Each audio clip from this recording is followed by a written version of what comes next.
duda acerca del examen o algo, pues vamos a continuar con los temas. No sé si quieres empezar, Fer, o como gustes.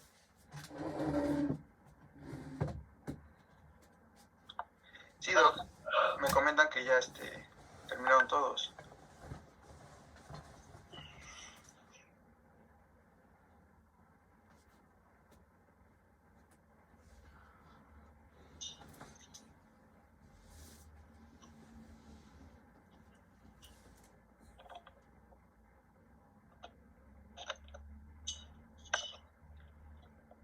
Gracias, doctor. Igualmente, tenga un muy bonito viernes.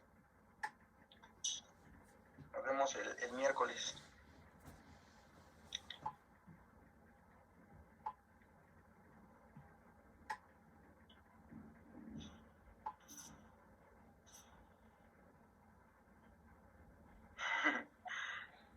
Hasta luego, Doc.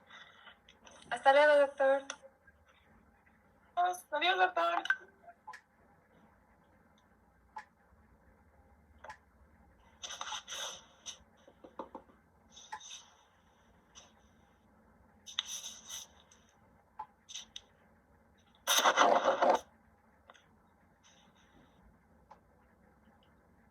Perfecto. Pues si gustas comenzar, Fer, o quieres que comience, como gustes. Claro. Sí, está bien. Vamos a ver ahora. Cisticercosis. Un tema que ya habíamos, que ya se había revisado antes en teniasis. Y pues va a estar bien fácil, van a ver.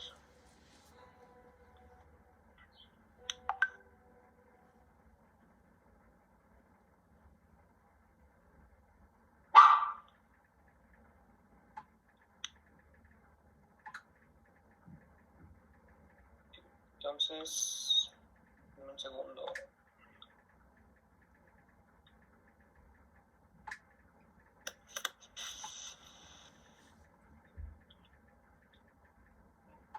Listo, ya ven mi pantalla, ¿verdad? Sí, doctor.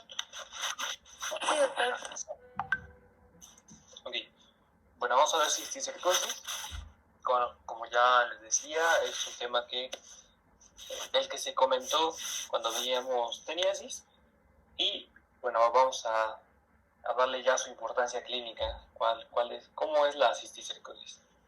La verdad es que vamos a ver cosas que pues, van a sentir como que los reconocen fácilmente. Está sencilla. Entonces tenemos el contenido de nuestra presentación: introducción, epidemiología, morfología, ciclo biológico, su fisiopatología, el cuadro clínico, diagnóstico y tratamiento. Ya saben, ¿no? Lo mismo de siempre. Vamos a verlo. Entonces tenemos que la cisticercosis es la enfermedad parasitaria producida por la larva o el metacéstodo de Taenia solium. Aquí tenemos una imagen de Taenia solium en el que podemos ver su escólex, que tiene su doble corona de ganchos y las 4 ventosas. Es una enfermedad muy frecuente en muchos países, y en México, por desgracia, es un problema de salud pública. Y esto es debido a las condiciones de salud que pueden llegar a ser subóptimas, o a las medidas de higiene que se tienen con la carne de puerco y todo esto, con la distribución, por su alimentación y todo. Porque no hay una regulación completamente estricta que hace que puedan llegar a tener estas parasitosis los animales. El cisticerco, algo importante es que su mecanismo de daño va a ser producido y va a depender mucho del sitio en donde se encuentre, y también dependerá del número que haya. En general, una carga parasitaria baja producirá una enfermedad leve, y una carga parasitaria alta va a producir una enfermedad más grave. Los síndromes clínicos se clasifican en general en dos: en una neurocisticercosis, cuando se ve afectado el sistema nervioso central, y en una cisticercosis extraneural, cuando se ven afectados otros órganos, que ya los veremos ahorita. En cuanto a la epidemiología, tenemos que es una enfermedad endémica de la zona centro y sur de América, África, Asia e India. Y esto es debido a lo que ya les decía, las condiciones de salud y las reglas sanitarias que se tienen en estos países que no regulan completamente la alimentación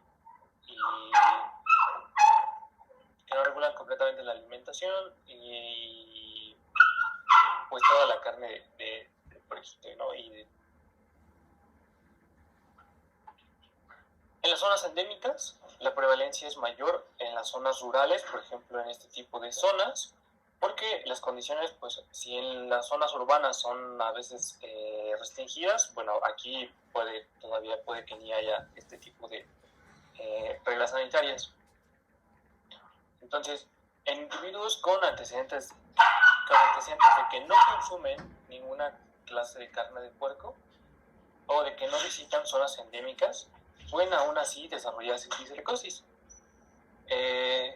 Ponían el ejemplo de que una persona judía estricta, que ellos tienen prohibidísimo comer carne de puerco, ellos aún así podrían desarrollar la cisticercosis.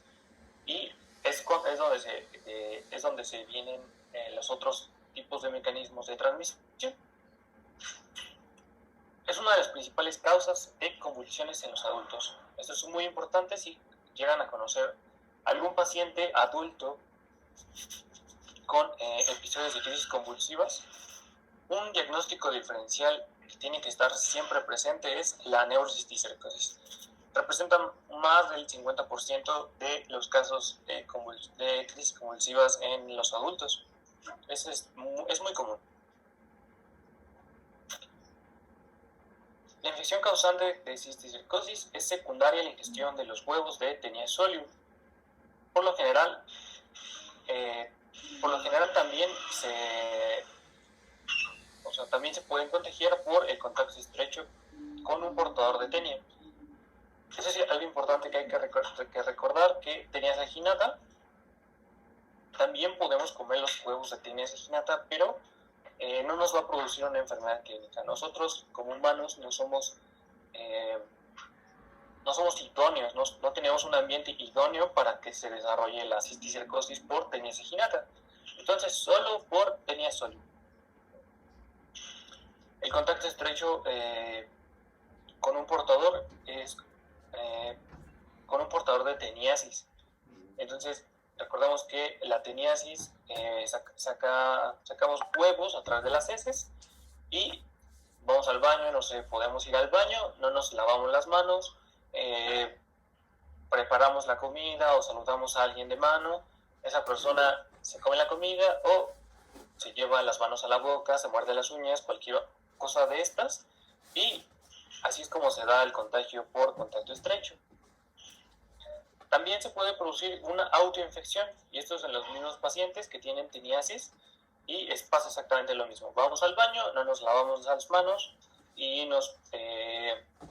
vamos a comer, y vamos a estar ingiriendo los huevos por la contaminación fecal que tenemos en las manos. Bueno, en cuanto a su morfología, este cisticerco es hemisférico y posee una cubierta color blanco nacarado. Aquí tenemos una imagen de cómo se vería el microscopio, un microscopio de campo oscuro. Y si se fijan, está como que todo lleno de líquido y va a contener el Scolex aún como que invaginado. El Scolex, aquí tenemos otra imagen, posee las 4 ventosas y la doble corona de ganchos, que es esta parte de acá arriba, que les va a ayudar a su inserción dentro del tejido intestinal cuando se hagan adultos y lleguen al intestino. Es muy sencillo cómo se vería al microscopio este cisticerco. Bueno, tenemos este ciclo biológico. Tenemos una persona enferma con la teniasis, y estas tenias, recuerden que van a producir como que partes. La parte del estróbilo va a estar liberando sus proglótidos grávidos, y conforme pasa todo el sistema digestivo, todo el intestino, va a liberar finalmente a los huevos. Entonces vamos a tener heces contaminadas con huevos y estas heces van a contaminar el medio ambiente. ¿Cómo van a estar contaminando el ambiente? Va a llegar un puerquito, va a comer comida contaminada y va a provocar que estos huevos pasen a su sistema digestivo. Se va a liberar, de los huevos se va a liberar el embrióforo y a través del paso por el sistema digestivo se va a liberar el embrión. Una vez que se libera el embrión, va a atravesar el intestino, va a llegar a la circulación y se va a alojar principalmente en zonas de músculo estriado. Y aquí es cuando vamos a cambiarle de nombre a cisticercos celulosa. Entonces así se vería la carne de músculo estriado, bueno, el músculo estriado con presencia de cisticercos celulosa. Nosotros vamos a ingerir alimentos con esta carne va a estar insuficientemente cocida y nos vamos a infectar. Y entonces, este ciclo biológico, ¿qué nos va a provocar? Finalmente, ¿cuál es la enfermedad que vamos a desarrollar?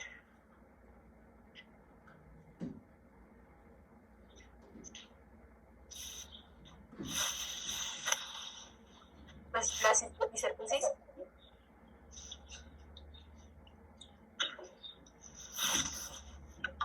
Ajá, sería la neurocisticercosis, ¿no?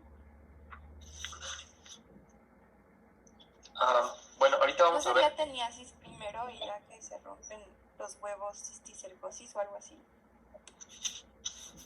Bueno, en este caso, el ciclo biológico que les estoy comentando es, vamos a desarrollar teniasis porque vamos a ingerir cisticercos.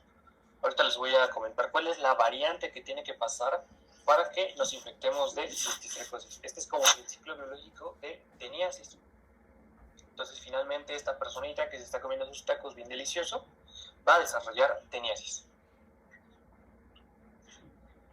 Entonces, ¿qué tiene que pasar para que desarrollemos cisticercosis? Bueno, vamos a tener al mismo paciente enfermo que va a liberar sus proglótidos grávidos a través de las heces. Estas heces van a estar llenas de huevos que van a contaminar el ambiente y aquí tenemos que omitir un paso, el paso por los puerquitos. Entonces, nosotros directamente vamos a estar ingiriendo alimentos contaminados con estos huevos o a través de contacto estrecho o vamos a tener como que autoinfección con los huevos. Entonces aquí la parte que nos estamos saltando es la parte del puerquito y de esta manera vamos a alimentarnos de los huevos, van a pasar al sistema digestivo y en nuestro sistema digestivo, en las primeras porciones del intestino delgado, se va a liberar el embrióforo. El embrióforo igualmente va a comenzar a madurar, va a penetrar la circulación y a través de la circulación sanguínea va a ir a alojarse a muchos sitios. Tiene 4 sitios predilectos. Se va a ir a músculo estriado, a tejido celular subcutáneo, a los ojos y al sistema nervioso central.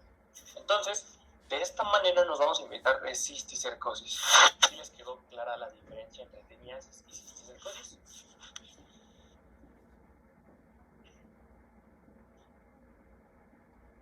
Sí, doctor. Ok, todo bien entonces.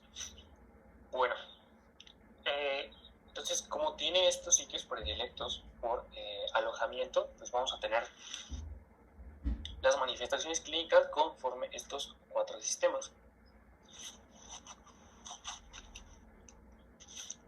Entonces, en la fisiopatología, en general, el cisticerco no va a producir daño. Todo esto es mientras esté vivo y el número de parásitos esté bajo. Y esto es debido a que su capa, su envoltura, no es muy inmunogénica. Entonces, mientras esté vivo, todo va a estar como que bien, ¿no?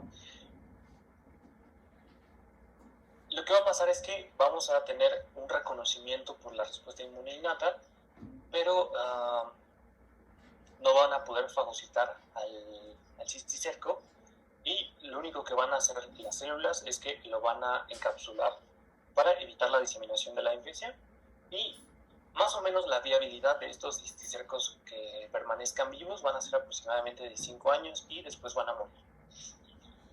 Aquí viene como que lo feo o lo malo cuando mueren, porque el contenido de estos cisticercos es muy inmunogénico. Entonces, tenemos que el cisticerco muere y se rompe su membrana. Va a liberar el contenido, este contenido es muy inmunogénico y va a provocar una reacción inflamatoria intensa. Va a provocar edema, inflamación y finalmente la calcificación. Y va a depender del sistema en el que se encuentre los daños que va a provocar. Aquí, por ejemplo, en el sistema nervioso central, pues literal va a hacer mucho daño porque, o sea, como bien sabemos, el cerebro no debe estar como que en reacción inflamatoria pues nunca, porque es como que muy sensible, ¿no? Entonces, bueno, solo para resumir, los efectos que tiene la cisticercosis o sea, el mecanismo de daño que tiene es como que por nuestra propia respuesta inmune, que va a estar como que desmedida. Y si está en el sistema nervioso central, va a afectar un montón. Entonces tenemos que las manifestaciones clínicas van a depender de la localización de los quistes, del número de los quistes y como que del nivel de la respuesta inmunológica que van a producir. Entonces es por esto que vamos a estar hablando de más de un cuadro clínico, porque van a ser diferentes sistemas los que van a estar afectados. Además, como depende del número de cisticercos, no en todos los pacientes se va a presentar de manera, o sea, no van a ser como que las mismas manifestaciones clínicas. Entonces tenemos diversas formas clínicas. Como ya les había comentado, uno de los sitios por el que tenían como predilección era por el tejido celular subcutáneo, y si se encuentran alojados ahí los cisticercos, van a comenzar a aparecer nódulos pequeños, van a ser no dolorosos, móviles, blandos, van a tener una forma circular y no van a estar adheridos a planos profundos. Y más o menos así veríamos un cisticerco subcutáneo. En general, llegaría un paciente a nuestra consulta, nos diría, creo que me está creciendo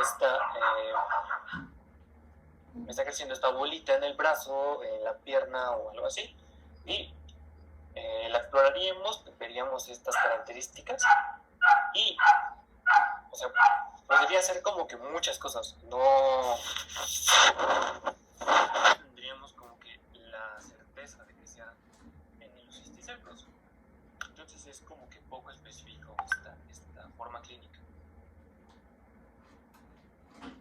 Luego tenemos la cisticercosis muscular, en el que se va a producir un daño a nivel de los músculos, y en general este tipo de afectación suele ser asintomática y el diagnóstico puede ser por hallazgo clínico. Una vez que están los cisticercos en el músculo, van a ocasionar calcificaciones y quistes, y como les digo, por hallazgo, cuando le mandamos una radiografía al paciente por alguna otra cosa, vamos a ver esta imagen. Vamos a ver múltiples lesiones radiolúcidas, que son las calcificaciones de estos cisticercos. Aquí es muy claro, ¿no? Cómo se ve todo aquí repleto de calcificaciones. Como les digo, suele ser asintomática, pero cuando llegan a provocar síntomas, pues va a presentar fiebre, dolor muscular y eosinofilia. En este caso,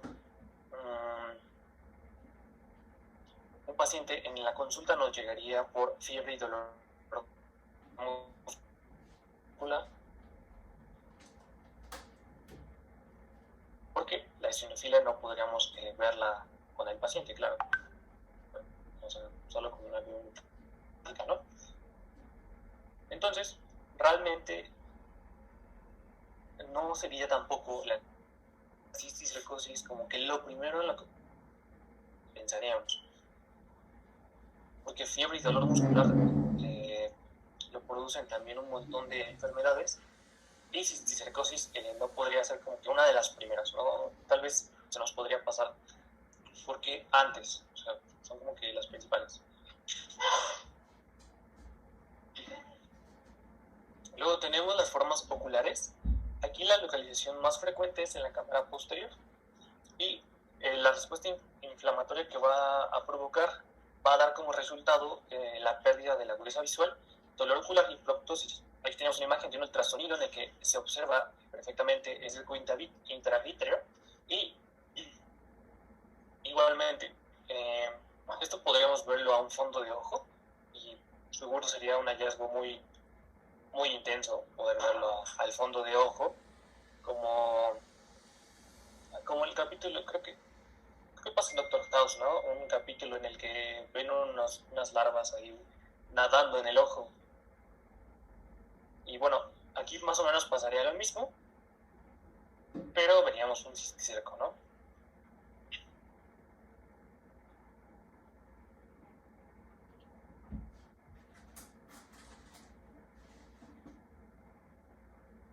Y luego tenemos la forma clínica de el sistema nervioso central. Pero se corta un poquito tu micrófono.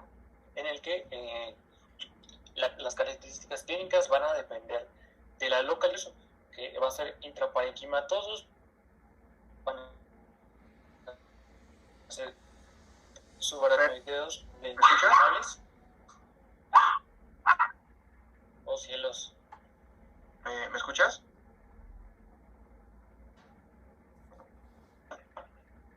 Oye, es que no sé qué hacer. ¿Qué pasó? No me sé. ¿Ya me están Entonces también escuchando podría bien? conectar Hola. su foco directamente al internet.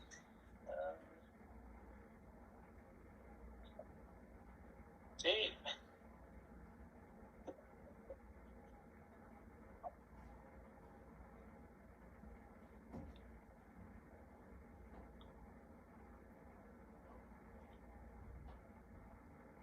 A ver, ¿me escuchan ya? Ya te escuchamos.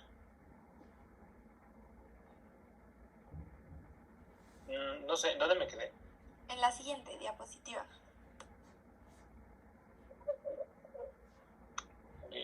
He tenido problemas con el internet, lo siento. Ajá. Sí, no te preocupes, Fel.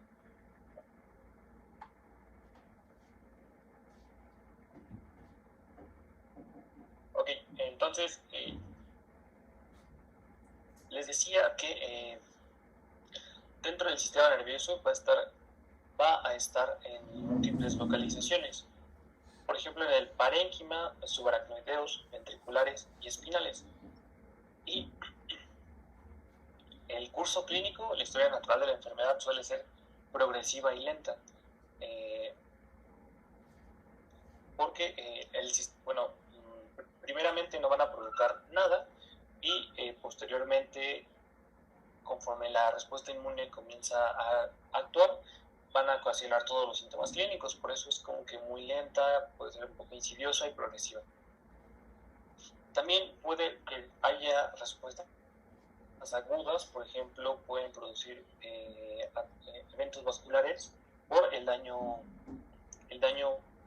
pues, a la vasculatura del cerebro, pero no es su presentación común, o no su presentación más presente. No es su presentación más común. Entonces tenemos que el signo más importante de la neurocisticercosis es la epilepsia. Y es muy, muy frecuente que la neurocisticercosis provoque epilepsia, y en casos de epilepsia, de crisis convulsivas en pacientes adultos, va a representar más del 50% de las causas. Aquí tenemos una imagen en la que vemos una resonancia magnética. En esta imagen de este lado tenemos una imagen en T1 que vamos a ver zonas hipodensas. Aquí aquí en esta zona hipodensa y alrededor una hiperdensa. Este va a ser el cisticerco. Y ya si vamos a ver la misma imagen, pero en T2, vamos a darnos cuenta de todo el edema que está produciendo esta lesión. Es toda esta zona como isodensa, esto que está en el edema, que está en el parénquima, todo esto es edema secundario a la inflamación. Entonces, por esto es que producen los daños, por su efecto como que de masa y la reacción inflamatoria que producen.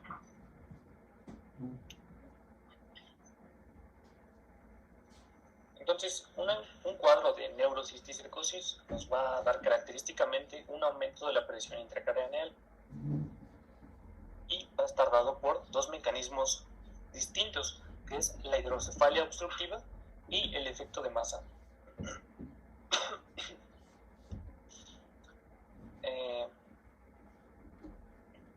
Típicamente, cuando los cisticercos están en los ventrículos, van a provocar la oclusión como que del drenaje y en este caso específico del cuarto ventrículo van a estar provocando una oclusión transitoria del acueducto de Silvio, y eso va a provocar que no haya una salida correcta de líquido cerebroespinal, y como se sigue produciendo va a comenzar a aumentar la presión intracraneal.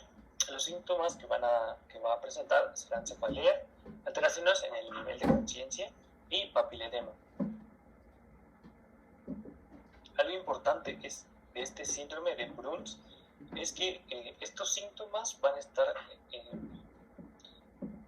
presentes en el paciente, pero van a disminuir en el momento en el que el paciente haga movimientos bruscos de la cabeza. Y esto es porque literal va como que a mover el cisticerco de la salida del cuarto ventrículo y ayudará a que haya una disminución de la presión, porque el líquido cerebroespinal va a comenzar a fluir.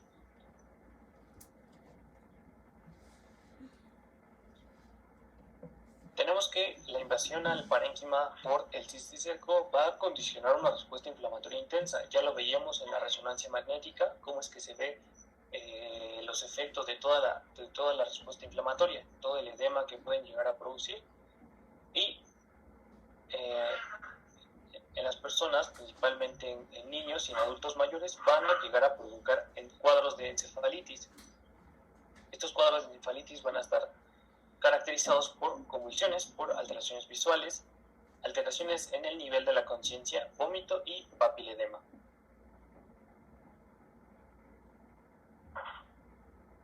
En cuanto al diagnóstico, tenemos muchos métodos que podemos utilizar. Entre ellos está el clínico, el primero el que se tiene que ver en cada consulta. Y bueno, ya vimos como que todos los síntomas que puede llegar a provocar. En general, si vemos un paciente con epilepsia que es un adulto mayor, o que es un adulto con crisis convulsivas, vamos a pensar en cisticercosis, hasta demostrar lo contrario. Pueden ser otras cosas, claro, pero cisticercosis sí es una causa como que bastante común de cuadros convulsivos en los adultos. También tenemos las pruebas de laboratorio. Aquí lo que vamos a ver es la determinación de anticuerpos contra el cisticerco, y vamos a utilizar ELISA y Western blot. También podemos utilizar biometrías hemáticas en la que vamos a observar eosinofilia, y eso también nos podría orientar a que es una parasitosis. Tenemos los diagnósticos parasitológicos, y en el caso de que haya nódulos subcutáneos, vamos a poder extraerlos, verlos al microscopio, y lo que vamos a observar serán los cisticercos.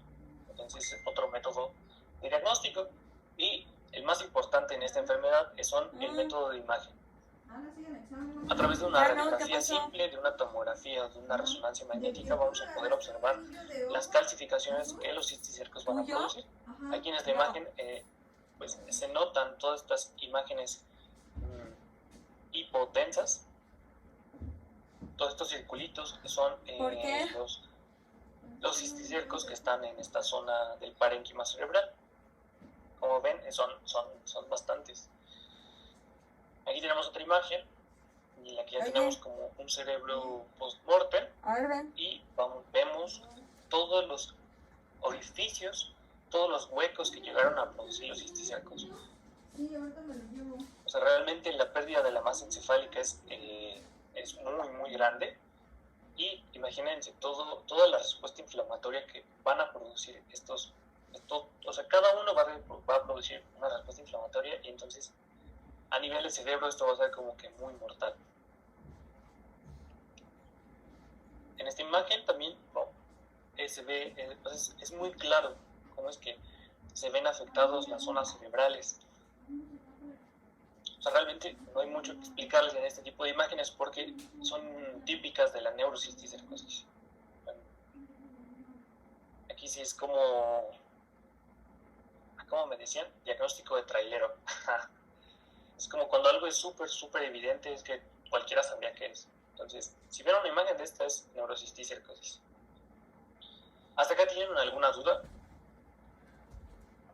Yo sí tenía una duda, doctor.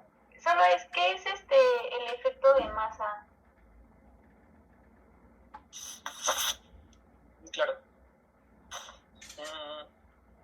En el cerebro actúa un principio que se llama principio de Monroe-Kelly, en el que, y bueno, como que en general en todos lados, ¿no? Dos cuerpos no pueden estar ocupando el mismo espacio.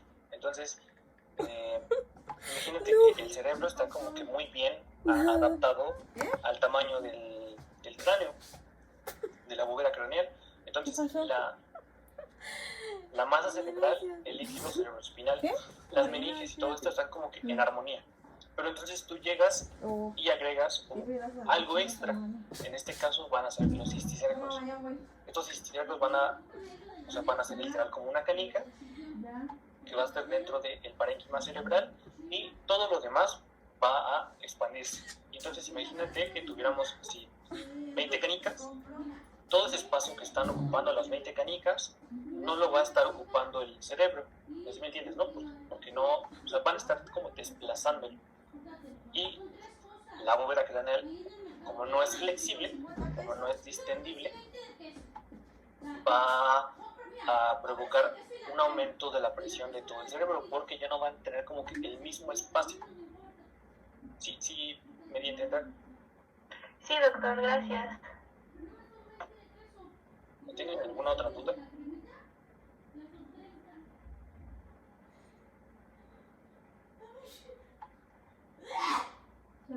No, doctor.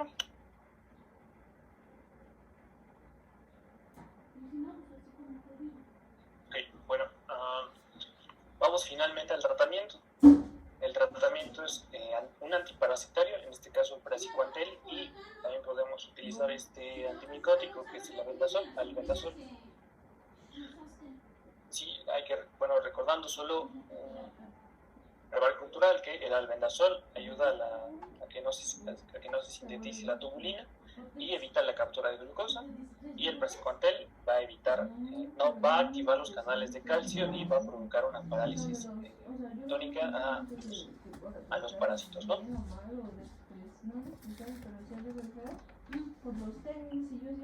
En cuanto al tratamiento farmacológico, también es importante el sintomático. Principalmente, o sea, como el daño va a estar provocado por la respuesta inflamatoria que va a producir el huésped, lo que tenemos que hacer es, lo primerito es disminuir la respuesta inflamatoria. Entonces, por eso vamos a utilizar los corticosteroides.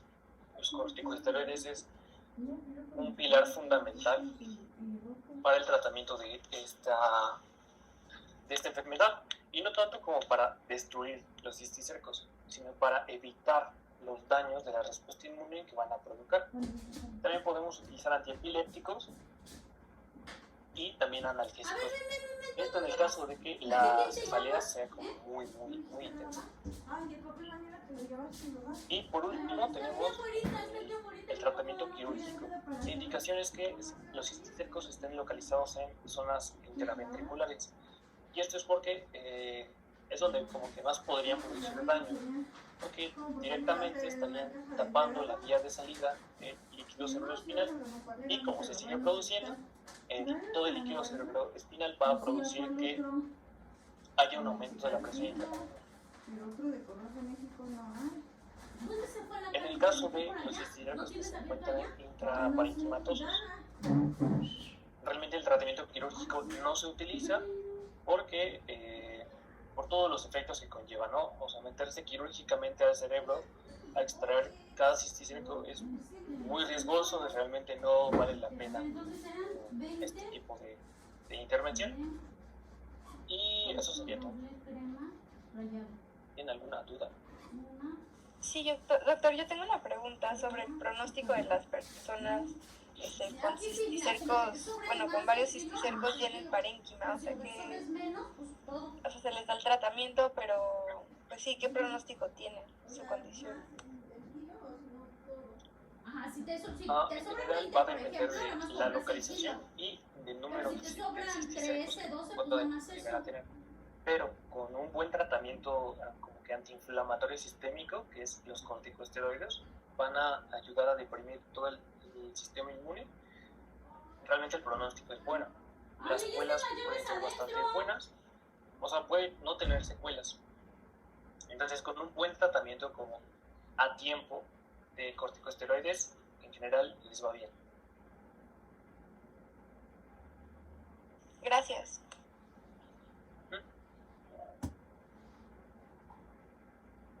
Bueno, si ya tienen otra pregunta, dejo de compartir en pantalla. Y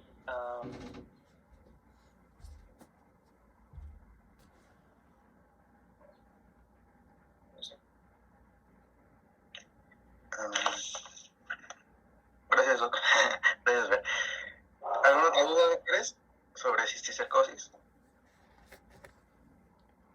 Que es muy, muy importante. Como ya lo escucharon, pues la principal causa, ¿no?, de epilepsia en adultos, más de un 50%. Entonces, siempre que un adulto inicie con crisis convulsivas, inmediatamente pensar, ¿no?, en cisticercos, como mencionó Fermín. Entonces, si no hay otra duda, pues, ¿o algún otro comentario, Fer? No, ya solo estuvo fácil, ¿no? Ya es que después continuar. Va que va. Entonces, ya por último vamos a continuar con hidatidosis, que es bastante parecida en muchos aspectos, ahorita lo van a ver.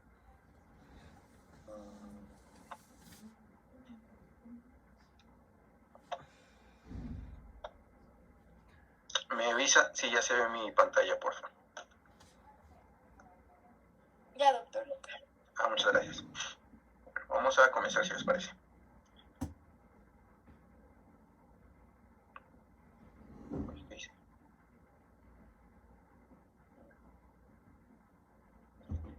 Muy bien, entonces, hidatidosis.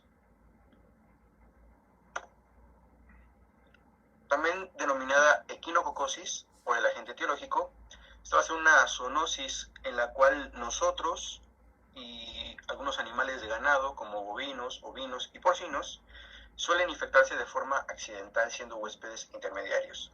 Los huéspedes definitivos van a ser los perros domésticos y algunos cánidos silvestres, como los zorros o los lobos, parecido a lo que veíamos en Toxoplasma. Si recuerdan, el gato era el huésped definitivo y nosotros éramos intermediarios. En este caso, el perrito es el huésped definitivo y nosotros pues somos accidentales, ¿no?, por así decirlo.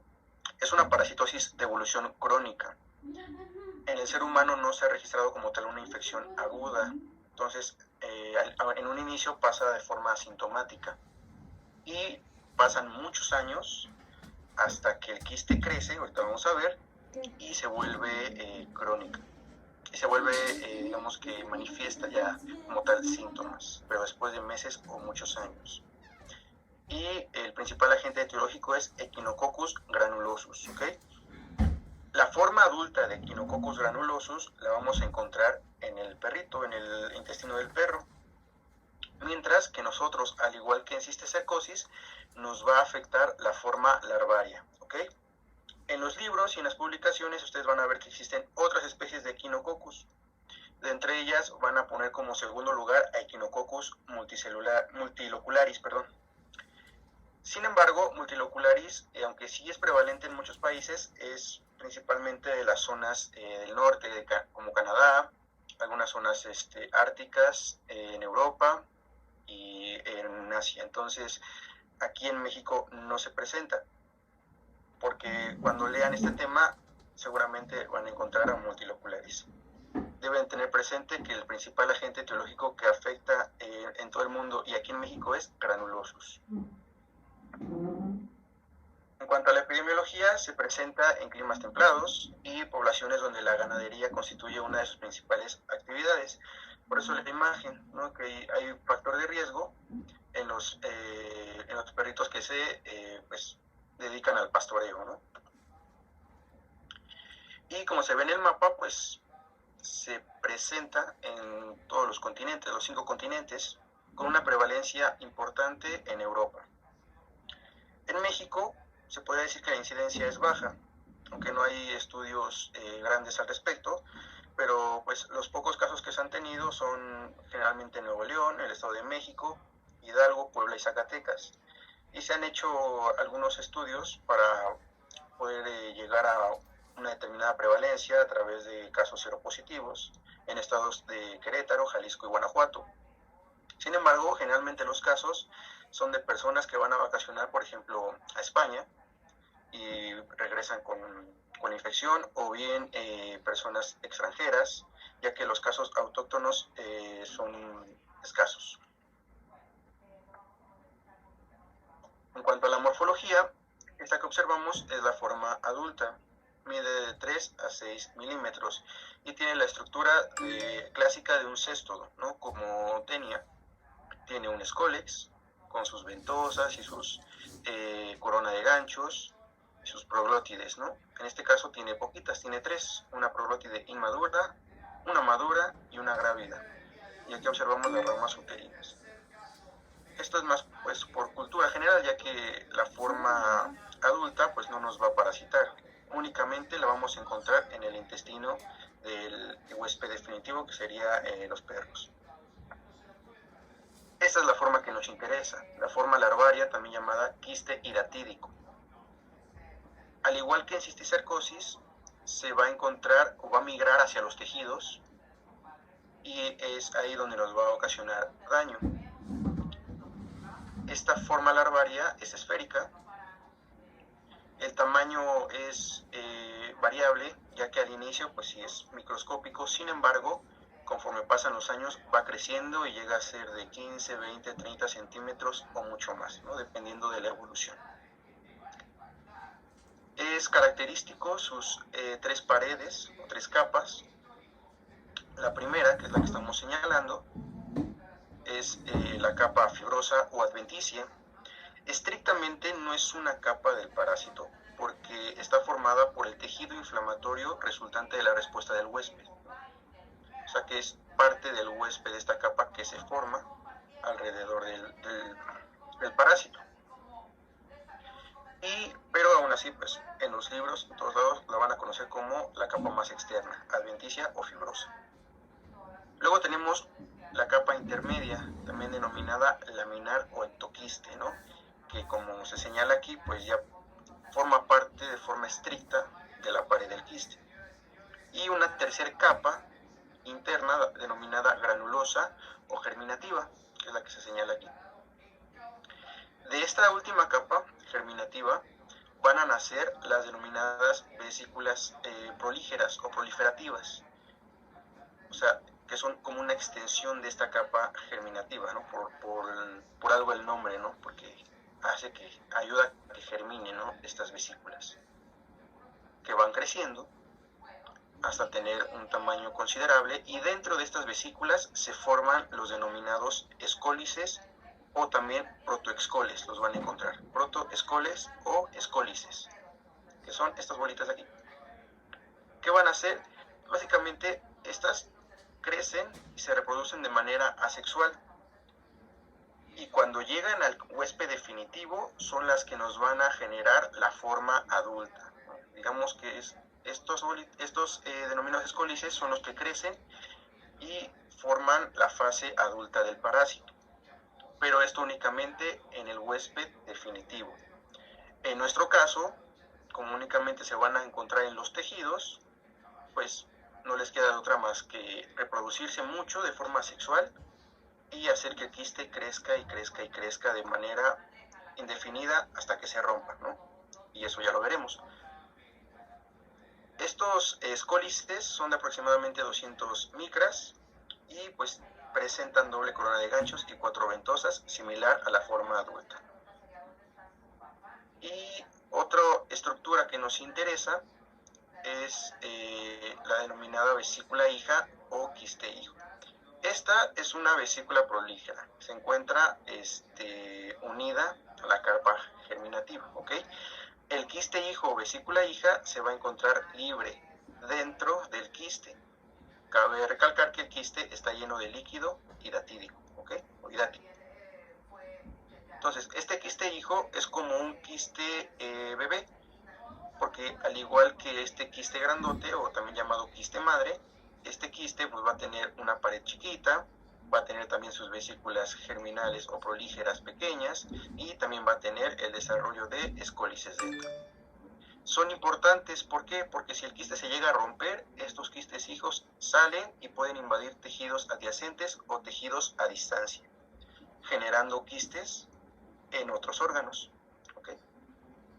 Ahorita quedará un poquito más claro con el ciclo. Entonces, estos son cortes de la morfología. En el de la izquierda podemos observar la membrana. Este es un corte de quiste hidatídico. Observamos las 3 capas del quiste y observamos las vesículas prolíferas o prolígeras, ¿no? Que se encuentran unidas. Aquí ya no se ve tanto por el corte, pero se encuentran unidas a la membrana germinal. Y dentro, pues los escólices. ¿Okay? Aquí lo mismo. Encontramos la pared del quiste.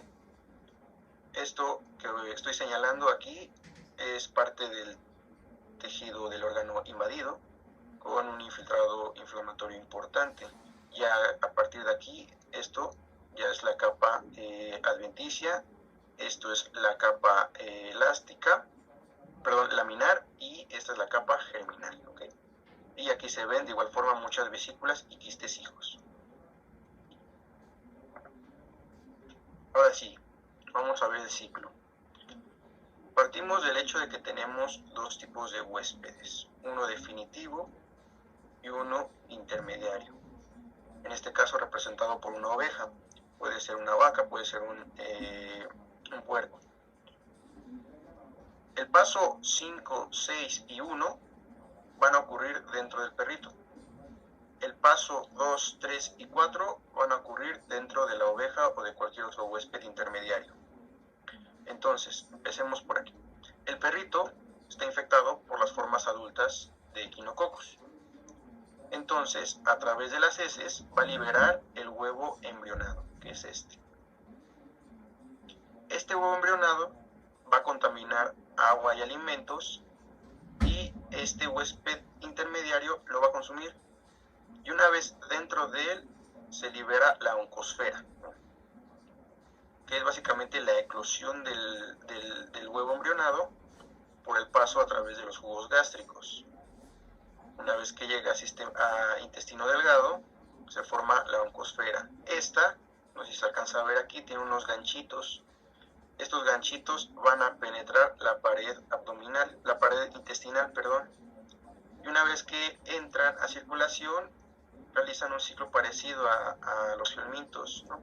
Se van por vena porta, pasan a hígado, la mayoría se va a quedar en hígado, los que no se van a corazón derecho, de ahí se van a pulmón, otros poquitos se van a quedar en pulmones, y una vez que estén en hígado o pulmones, esta oncosfera va a desarrollarse o va a evolucionar al quiste hidatídico, con todas las estructuras que ya vimos dentro. Y este quiste pues va a empezar a crecer, ¿no? Se van a empezar a formar más quistes hijos, más vesículas, se van a multiplicar los escólices, y va a crecer y crecer y crecer hasta que se rompa, o hasta que llegue un perrito o un lobo o un zorro y se coma las vísceras infectadas de la oveja. Una vez que se come estas vísceras infectadas por estos quistes, principalmente en hígado y en pulmones, del quiste, una vez en intestino delgado del perrito, se libera el protoexcoles o los escólices. Y estos ya en el intestino delgado pues van a madurar hasta llegar a la forma adulta. Y vuelve a comenzar el ciclo. ¿En donde entramos nosotros? Pues como somos huéspedes intermediarios, también nos vamos a contaminar por estos huevos embrionarios, ya sea porque comimos heces, básicamente alimentos contaminados por heces del perrito, o bien porque muchas veces estos huevos embrionados se llegan a quedar en el pelaje de los perritos. Entonces, si nosotros jugamos con ellos y después no nos lavamos las manos y comemos, nos podemos infectar. Y ocurre lo mismo que con la oveja. El huevo embrionado entra a tubo digestivo, por los jugos gástricos eclosiona, se transforma a la oncósfera, esta atraviesa la pared abdominal, entra a circulación portal y de ahí se va al hígado. Aproximadamente el 70% se queda en el hígado, es por eso que será el órgano más afectado, y el otro porcentaje se irá a pulmones. ¿Okay? Hasta ahorita, ¿tienen dudas respecto a todo lo que vimos, la morfología o el ciclo biológico? Doctor, entonces los perritos ¿cómo se van a infectar? Los perritos se infectan de dos formas: consumiendo huevos embrionados de heces de otros perritos que estaban contaminados, o generalmente, y es por eso que es factor de riesgo, los perritos que viven en las granjas o que se dedican al pastoreo, al consumir vísceras crudas de los animales, por ejemplo de la oveja o del puerco o de la vaca.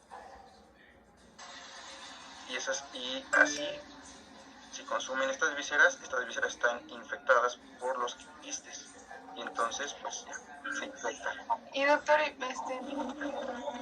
el humano es el huésped intermediario, ¿no? Entonces, supongo que va a liberar de alguna manera y se van a infectar otra vez no sé, por ejemplo, las ovejas, pero ¿cómo se liberan o cómo sería eso?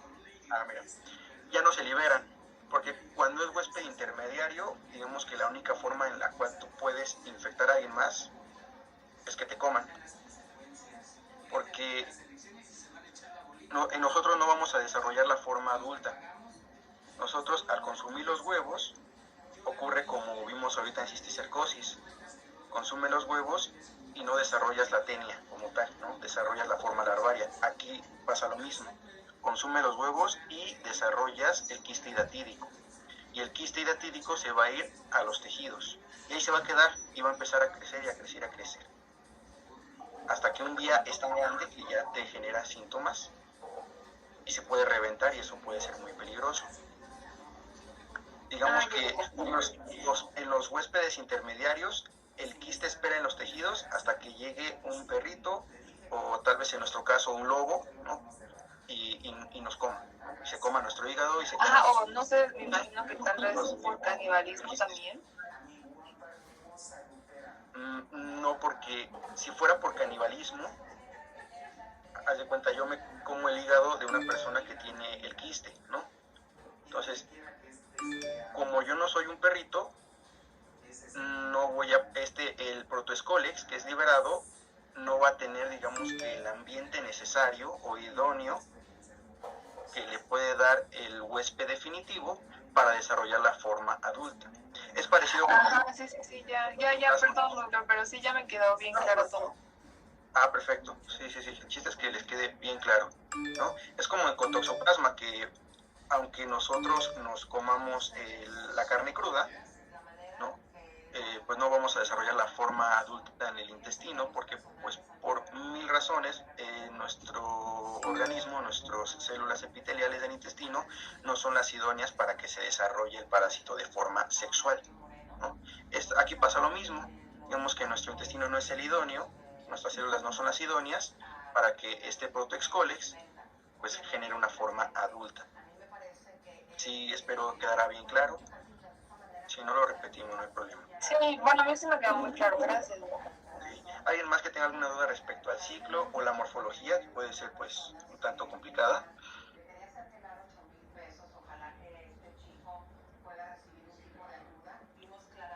Creo que nadie, ¿verdad? Si les genera dudas, no importa, nos regresamos, ¿ok? Vamos con la siguiente. Ahora, en cuanto a la patogenia, vamos a repetirnos un poquito. Consumimos huevos embrionados y estos, una vez que llegan al estómago, eclosionan y se forma la oncosfera, la cual a través de sus ganchitos y llegando una vez a duodeno, va a atravesar la pared intestinal. Atravesando la pared intestinal entra circulación portal, ¿no? Entra vena porta y de ahí se va el hígado. La mayoría de las oncoesferas se van a quedar en el hígado y es el 70% de la enfermedad. El 70% de los quistes hidatídicos los vamos a presentar en el hígado. Pero algunos no se quedan ahí. Siguen circulando, se van a corazón derecho y de ahí llegan a pulmón. Y el otro porcentaje se queda en pulmón, ¿no? Entonces los órganos más afectados son hígado y pulmón en segundo lugar. Pero si todavía no se quedan ahí, las oncoesferas pueden volver a migrar y seguir hacia corazón izquierdo y de ahí a circulación sistémica. Y entonces se pueden ir a cualquier órgano, principalmente, además de estos obviamente, médula ósea y sistema nervioso central. ¿Okay? Una vez que las oncoesferas llegan ya sea a hígado, a pulmón o a cualquier otro órgano, es donde van a empezar a formar el quiste, ¿no? Las oncoesferas se diferencian y empiezan a formar el quiste. Generalmente los pacientes tienen una lesión única. ¿Por qué? Porque por la respuesta inflamatoria generalmente destruimos la mayoría de las oncoesferas. Solamente la literatura menciona que de 70 oncoesferas, solamente una logra llegar a circulación portal y de esas todavía menos llegan a implantarse en hígado, y de todas las que se llegan a implantar en algún órgano, únicamente una entre 250 llegan a formar un quiste, y de esas todavía son menos las que sí llegan a desarrollar una forma más, una evolución más crónica. Es por eso que aunque nosotros lleguemos a ingerir muchos huevos embrionados y lleguemos a tener muchas oncoesferas, en la mayoría de los pacientes solamente se llega a desarrollar un solo quiste. Es decir, en la mayoría de los pacientes solamente llega a sobrevivir una oncoesfera. Y obviamente en muchos, pues, por su sistema inmune, tal vez llegan a destruirlas y no desarrollan nada. Ahora, la implantación de este embrión, por así decirlo, lleva al desarrollo de la forma larvaria, al quiste hidatídico, generando una respuesta inflamatoria que va a encapsular al parásito, ¿no? Y es la capa más externa que observamos hace un momento. Y bueno, tenemos una respuesta importante de eosinófilos, neutrófilos y una fibrosis importante también alrededor de la zona de implantación.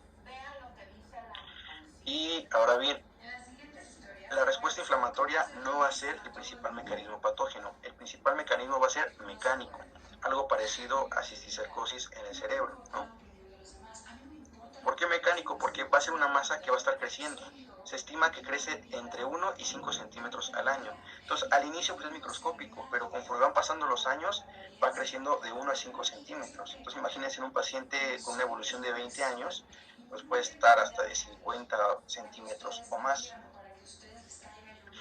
Entonces, como es un espacio importante que está ocupando en el órgano afectado, pues va a ocasionar que lo comprima y lo desplace, ¿no? Entonces, este efecto de masa es lo que va a ocasionar las manifestaciones, ¿ok? Porque es algo ajeno que está en el órgano y que pues nos está comprometiendo la función del mismo.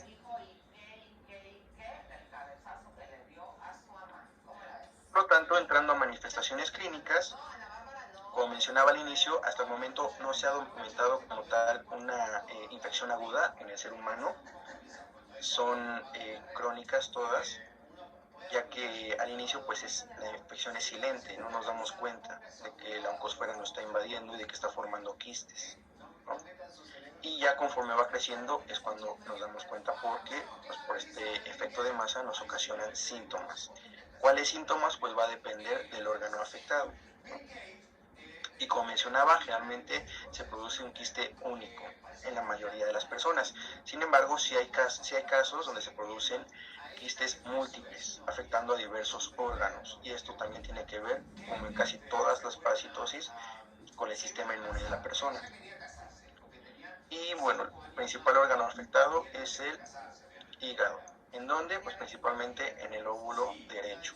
Recordemos que el lóbulo derecho del hígado es el que está